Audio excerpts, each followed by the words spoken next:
Ini adalah Mat 60HE, keyboard rapid trigger yang kemarin gue lihat masuk untuk harga sekitar 500 ribuan. Dan desainnya itu mirip banget sama Wooting, jadi gue penasaran dan langsung gue beli. Untuk sekarang ini lagi out of stock, tapi gue dengar dari beberapa toko bahwa mereka bakal ngestok barang ini, jadi ya untuk kalian yang menunggu, ini reviewnya. Oke, langsung aja ke bagian unboxing, dan pas datangnya itu tuh mereka cuma kotak coklat gini doang. Dan udah kelihatan ini HE-nya aja udah ngopi Wooting ya. Dan pas gue balikin ada tulisan Fierce Gaming Gear. Awalnya gue cuma pikir ini slogan, tapi sebenarnya ini tuh nama brand mereka. Dan sini ada website ya. Dan pas gue klik website ini, gue kelihatannya kayak ini website Cinanya mereka karena semuanya dalam bahasa Mandarin. Tapi sebenarnya mereka udah ada website Inggris juga di madlionskeyboard.com. Dan mereka ini sebenarnya sub brand dari VXE atau VGN yang kalian mungkin udah tahu dari mouse budget gila mereka, dan ada keyboard hall effect juga. Jadi ya ini bukan brand baru yang muncul. Dan cara buka box coklat ini di pinggirnya tuh ada robekan kayak kotak poki untuk nge-reveal bahwa di dalamnya tuh sebenarnya ada box lagi ya. Itu tadi gue speed up karena emang agak susah. Dan ini boxnya di dalam mirip banget sama box Wooting kalau kita ambil gambar yang tadi terus kita zoom out. Ya bedanya cuma box ini lebih simple, dia nggak ada yang reflektif gitu. Dan ya overall basic aja sih sebenarnya boxnya. Ngebuka boxnya sendiri, dalamnya udah ada keyboardnya langsung. Keyboardnya itu dibungkus plastik gitu dan plastiknya nempel ke kotak ini. Terus di bawahnya ada juga manual. Ini sebenarnya buat FN doang sih ya, dan dia manualnya bahasa Mandarin. Jadi gue rasa nggak bakal terlalu membantu. Dan di bagian bawah boxnya itu ada 3 hal, yaitu keycap and switch puller. Dia plastik doang gini, nggak terlalu gila-gila amat. Terus kita ada strapnya juga. Habis itu kita ada kabel Type-C to Type-A yang bener-bener standar doang. Nggak braided, nggak coiled, dia cuman oke dan cukup untuk dipakai. Buat keyboardnya sendiri lumayan enteng dan bahannya plastik ya, jadi udah sesuai harga. Dan untuk finishing catnya juga sesuai harga, dia lumayan smooth dan nggak terasa terlalu kasar. Sayangnya untuk di bagian fitnya nggak ada flip up fit yang biasa kita sering lihat di keyboard plastik. Tapi jujur aja gue nggak pernah adjust, jadi gue nggak pernah terlalu peduli tentang hal ini. Tapi ini sesuatu yang mungkin harus di note, apalagi kalau kalian peduli tentang typing angle segala. Kalau gue sih oke aja dari awal, jadi gue nggak terlalu peduli tentang hal itu. Pas gue ketok bagian belakangnya agak hollow juga, dan ini kedengeran. Jadi bagian dalamnya nanti bakal gue kasih lihat pas gue coba mod. Sesuatu hal lain yang harus gue note itu adalah bagian ujung-ujungnya tuh kurang stabil. Jadi kalau kalian pencet di ujung-ujungnya itu, dia bisa agak goyang-goyang. Tapi sebenarnya kalau kalian gaming doang atau typing biasa, nggak bakal kerasa. Jadi gue rasa ini bukan hal yang signifikan, tapi ya sesuatu yang harus di note juga. Untuk desainnya sendiri udah jelas ya, dia mirip banget sama Wooting, terutama yang Mat 60 ini. Dimana layoutnya sama, bahkan mereka ada bagian buat strap juga. Tapi dari kotaknya aja udah kelihatan inspirasinya at least dari mana. Untuk case-nya sendiri dia standar plastik aja, nggak kerasa terlalu murah, dan udah lumayan tebal juga, jadi udah lumayan oke. Cuman bagian dalamnya ada bekas-bekas machiningnya. Tapi sesuatu hal yang bagus tentang layout ini juga, semua case yang kalian bisa masukin Wooting, keyboard ini juga bisa masuk. Jadi kalau kalian mau case swap ke misalnya ke Tofu 60, itu harusnya bisa gara-gara dia pakai universal 60% layout. Untuk keycapsnya ya dia biasa aja, kurang bagus sih menurut gua. Ratingnya oke, tapi gua nggak ngejamin kalau dia nggak bakal wear out. Dan keycapsnya sendiri lumayan tipis, jadi itu bukan sesuatu hal yang bagus. Tapi jujur aja untuk harga segini gue nggak bisa komplain. At least udah dapet keycaps. Untuk switchnya mereka nggak ada brand dan dia pakai box stem. Jadi teorinya akan nggak se-wobbly switch hall effect biasa. Tapi dari pengalaman gue pakai Gateron Jet, dia jauh lebih wobbly daripada Gateron Jet. Padahal Gateron Jet sendiri nggak pakai box stem dan banyak orang komplain dia agak wobbly.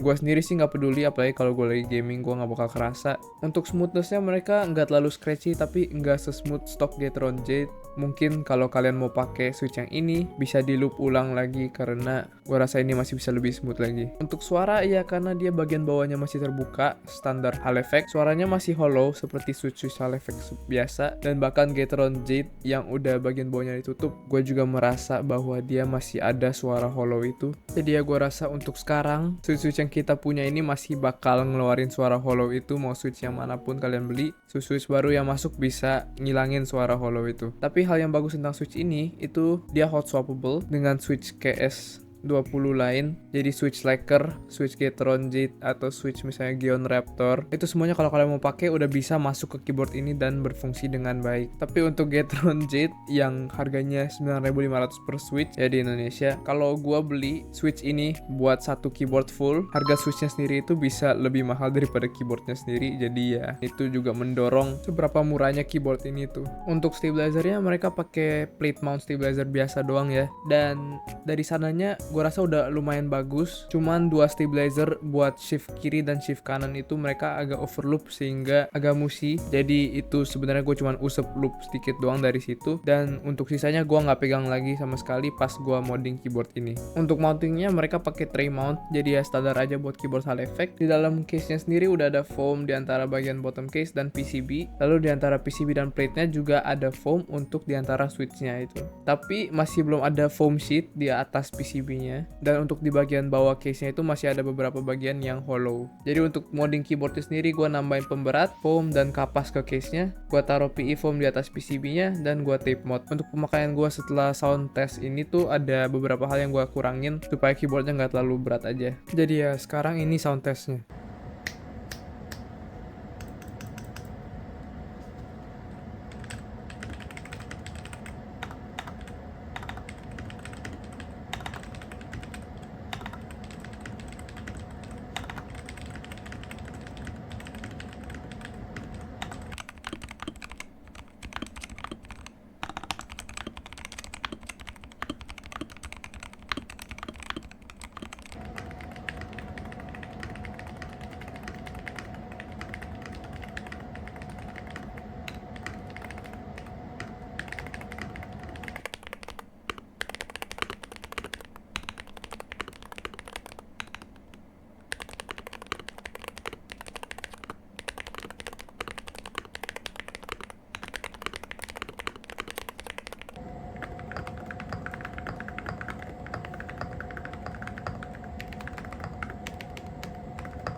Untuk sound lumayan aja untuk hall effect keyboard, tapi masih agak hollow karena switchnya. Dan ini paling kelihatan pas gue pakai ceramic keycaps, karena emang gue rasa pas gue pakai ceramic keycaps di rapid trigger keyboard suaranya itu hollow banget. Tapi pas gue ganti switchnya ke Gateron Jet, suara hollownya berkurang jauh, dan abis gue mod suaranya lebih enak lagi. Keyboardnya sendiri nggak terlalu berisik, yang gue lumayan suka juga. Jadi kalau kalian main malam-malam nggak bakal berisik juga, nggak bakal ganggu orang. Untuk softwarenya udah web driver, jadi nggak usah download apa-apa dan gampang dicari di websitenya mereka sendiri, yang loadingnya nggak lama, apalagi kalau dibandingin sama website-website Cina lain. Untuk software UI-nya minimalis dan straight to the point, dan untuk fiturnya dia udah lumayan komplit. Ada DKS dan SnapTap. Dan untuk update firmware-nya juga bisa langsung aja dari driver-nya juga, gampang banget, dan bahkan ada panduannya step by step. Sayangnya karena keyboard yang gue beli nggak ada RGB-nya, gue nggak bisa ngelihat dia konfigurasi RGB-nya bagaimana. Untuk gaming performance-nya udah enak pastinya buat rapid trigger keyboard, apalagi udah ada SnapTap. Dan polling rate keyboard gue itu cuma 1000 Hz, tapi gue sendiri nggak pernah ngerasain perbedaan antara 1000 Hz sama 8000 Hz di keyboard-keyboard hall effect lain yang udah pernah gue coba. Dan diantaranya ada Z-Friend M68, EP Rain 65M, dan bahkan Swift 82 yang udah ngeklaim 8000 Hz, dan bahkan ada Sayo device keypad gue juga yang gue pakai untuk main Osu yang udah 8000 Hz juga. Dan untuk gue nggak merasa perbedaan yang signifikan atau bahkan sama sekali. Jadi gue rasa ini bukan masalah yang terlalu gila-gila amat sampai kalian mesti ngeluarin 300.000 tambahan lagi buat 8000 Hz dibandingin sama 1000 Hz. Next, buat harga yang udah nge-push 500.000 itu bener-bener gila banget. Kayak gue bilang tadi, kalau kalian beli Gateron Jet buat keyboard ini full aja bakal lebih mahal daripada harga keyboardnya sendiri. Dan keycaps Ako yang ada di keyboard gue ini aja harga barunya lebih mahal daripada harga keyboardnya. Dan kalau dibandingin keyboard rapid trigger lain yang ada pada saat ini sih nggak ada yang ngebanding ya untuk harga. Paling mendekati itu cuma Z-Friend HZ61, dan itu pun harganya masih 100.000 di atas yang ini, dan fiturnya nggak sekomplit yang ini. Dan untuk sisa-sisanya ya udah nggak kebanding lagi kalau buat budget. Pas awalnya gue gue cuma beli keyboard ini gara-gara gue penasaran dan gue pengen tahu kenapa keyboard ini bisa murah banget, apa yang mereka sacrifice buat ngedapetin harga ini, dan bagaimana desain mereka yang terinspirasi oleh Wuting ini akhirnya gimana. Dan pada awalnya intensi gue itu sama seperti barang review gue yang lain, yang itu gue jual ulang. Tapi untuk yang ini gue malah nge-switch full time ke yang ini dari book 75 gue, karena ya gue rasa dia berfungsi lebih baik, apalagi kalau lu faktorin bahwa yang ini udah kompatibel dengan lebih banyak switch daripada book 75 yang menggunakan switch KS37B Gateron yang lebih susah untuk dicari. Jadi ya yang ini akan gue pakai untuk sementara, dan kalau kalian mau minta update mungkin bisa di komen karena bakal gue pakai paling nggak untuk beberapa bulan.